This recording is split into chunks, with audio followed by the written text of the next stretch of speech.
Behind me are two very, very different approaches to the problem of AIDS and portraiture.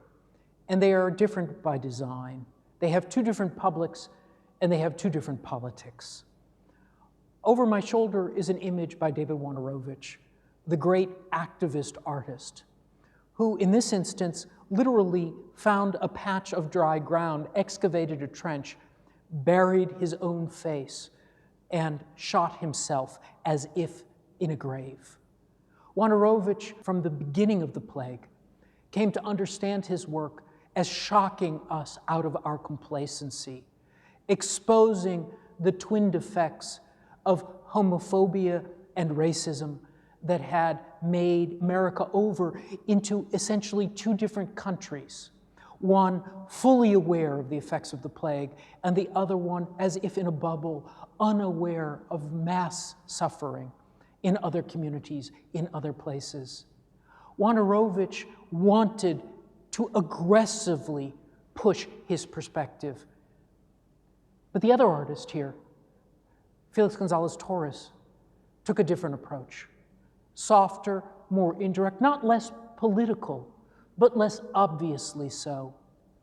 He wanted his work to be able to circulate like a virus in the museum system, making work that bypassed all the censorship and homophobic resistance that followed in the wake of Jesse Helms and the entire crisis around the representation of gay male sexuality following the Mapplethorpe exhibition in 1989 at the Corcoran Museum. That exhibition was finally pulled under pressure from Congress. And so in 1989, Wojnarowicz and Felix Gonzalez-Torres understood two different political paths. For Felix, it was more important to get the work into the museum and to speak indirectly to the issues at hand, in offering us, as he does here, a portrait of Ross in LA, his partner at his healthy weight of 175 pounds. Gonzalez-Torres gives us an emblem of the AIDS crisis that works subtly. When we put that candy in our mouth, we participate in the diminishment directly and personally of his partner. We also engage in the Catholic ritual of communion. And we also potentially take contagion into ourselves.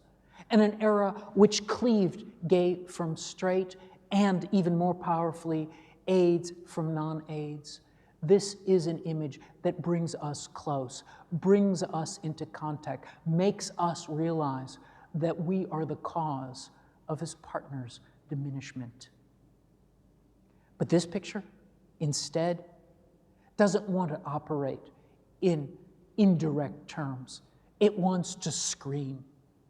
Its keynote is rage and horror.